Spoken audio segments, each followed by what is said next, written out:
Saya tidak pernah membenci siapapun, tapi sekalinya saya hilang respect, saya akan memberi jarak dan tak ingin terlibat banyak hal, bukan karena dendam. Hanya saja saya berusaha menjaga hati, agar tak tumbuh rasa benci yang menjadi-jadi. Satu hal yang perlu kamu ingatkan dalam hidupmu, jangan pernah memaksakan dirimu berada di tempat yang tidak diinginkan. Sebanyak apapun pengorbanan dan kebaikan yang kamu lakukan, semua itu tidak akan pernah berharga jika berada di tempat yang salah. Yang ada hanya kesalahan dan kekuranganmu yang akan selalu dicari, bahkan di saat kamu diam sekalipun. Maka jangan pernah jadi pelangi di depan mata orang yang buta warna, karena kamu tidak akan pernah bisa meyakinkan seekor lalat untuk menyukai bunga daripada sampah. Kalau ada yang bertanya apakah yang paling membingungkan di dunia ini, maka jawabannya adalah manusia. Karena dia mengorbankan kesehatannya hanya demi uang, lalu dia mengorbankan uangnya demi kesehatan. Lalu dia sangat khawatir dengan masa depannya, sampai dia tidak menikmati masa kini. Akhirnya dia tidak hidup di masa depan ataupun di masa kini. Dia hidup seakan-akan tidak akan mati. Lalu dia mati tanpa benar-benar menikmati apa itu hidup. Waktu datang dan waktu pergi, kita tidak membawa apa-apa. Jangan pernah sombong karena kaya dan kedudukan. Jangan minder karena miskin. Kenapa? Kaya belum tentu mulia, miskin belum tentu hina. Kaya belum tentu bahagia, miskin belum tentu menderita. Bukankah kita semua hanyalah tamu dan semua milik kita hanyalah pinjaman?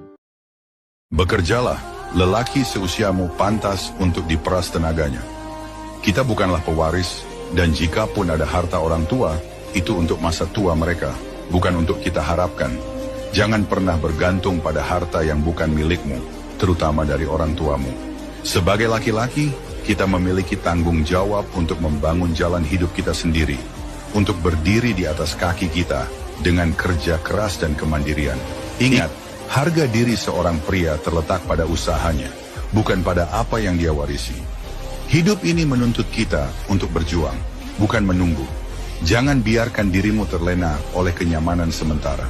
Kita sebagai laki-laki harus siap bekerja keras, menghadapi tantangan, dan berdiri di atas kaki sendiri.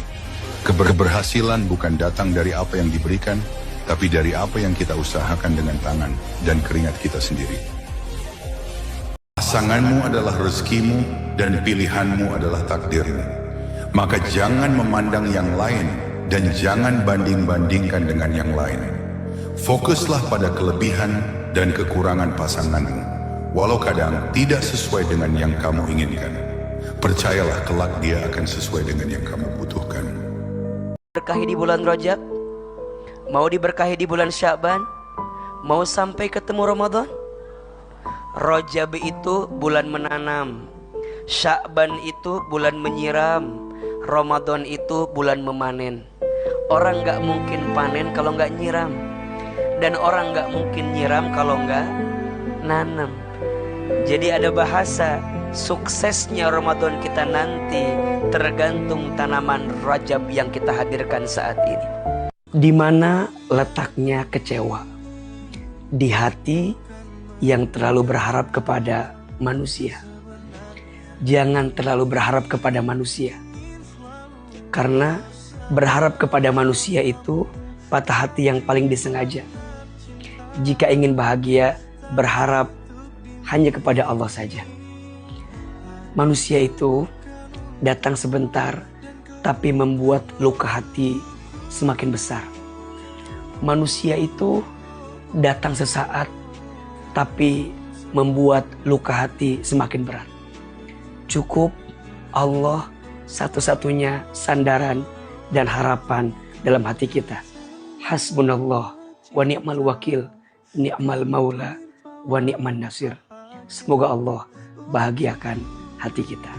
Teman-teman, jangan iri dengan rezeki orang lain, karena kita tidak pernah tahu apa yang telah diambil darinya. Dan jangan gelisah dengan kehidupan kita saat ini, karena kita tidak pernah tahu apa yang sedang Allah siapkan untuk kita di waktu yang akan datang. Betul? Be positif, ya. Belajarlah husnuzon dengan kehidupan ini. Jangan membenci keadaan, jangan pernah menghina keadaan, karena malam pun tidak pernah menghina takdirnya menjadi gelap. Karena daun pun tidak pernah marah kepada angin yang membuat ia terjatuh dari pohonnya. Cintailah hidup kita, terlalu sayang hidup kita jika dihabiskan dengan air mata dan tangisan kesedihan. Syukuri apa yang ada, jangan gelisah dengan apa yang tidak ada. Terima apa yang diberi dan jangan pernah komplain dengan sesuatu yang belum ditakdirkan untukmu. Racun yang paling mematikan itu adalah pujian. Dan motivasi yang paling baik adalah hinaan. Kalau kamu dipuji, bisa jadi kamu terlena. Tapi kalau kamu dihina, bisa jadi kamu jadi semangat untuk membuktikan. Suatu hari di Danau Buaya ada sebuah pertandingan. Bagi siapa saja yang berani nyemplung ke danau dan naik lagi ke tepi danau, akan mendapatkan hadiah 100 juta rupiah. Setelah ditunggu sekian lama, tidak ada juga yang berani terjun. Tapi akhirnya terdengar suara biur, dan terlihat ada seorang kakek terjun ke danau. Kemudian dengan sekuat tenaga ia berenang menuju tepi danau dengan raut muka yang pucat karena dikejar buaya. Dengan nafas tersengal-sengal, akhirnya sampai juga ia di tepi danau. Pengunjung pun bersorak kagum. Panitia lalu memberi ucapan selamat kepadanya. Tetapi dia dengan marah sekali berkata sambil setengah berteriak, "Saya mau tahu, siapa tadi yang sengaja mendorong saya ke danau?" Dan setelah tengok ke belakang, lihat istrinya senyum-senyum senang sambil pegang duit 100 juta. Maka benar kata pepatah, di belakang kesuksesan suami akan ada seorang istri yang selalu mendorongnya. Apapun yang Allah hadirkan untuk kita pasti yang terbaik. Sungguh tidak ada yang kurang yang Allah berikan kepada kita. Yang kurang siapa? Yang kurang kita saja. Ahilman, kita kurang apa? Kita ini dikasih nikmat kurang syukur, dikasih ujian kurang sabar, ketika beramal kurang ikhlas, ketika ada takdir kurang ridho. Kalau dikumpulin mohon maaf kurang ajar ya. Jadi kadang-kadang masalahnya bukan di Allahnya, di kitanya aja gitu. Jadi kita yang kadang-kadang ngerasa bahwa kok gini enggak. Pasti yang Allah hadirkan itu yang terbaik. Yang kedua, yakin Allah tidak mungkin memberikan beban kepada kita melebihi batas kemampuan kita. La yukallifullahu nafsan illa wus'aha. Ya. Allah memberikan beban kepada kita karena Allah tahu tubuh kita, hati kita kuat untuk menerima beban itu. Karena Allah tahu hati dan pundakmu kuat untuk menghadapi itu semua. Perlu menjadi seperti berlian untuk disukai banyak orang, tetapi jadilah seperti garam yang dibutuhkan banyak orang. Walaupun berlian itu indah, tapi hanya dipuja dari kejauhan. Sedangkan garam, meski sederhana, selalu hadir dalam setiap hidangan, memberi rasa dan makna, seperti kehadiran yang tulus dalam kehidupan orang lain.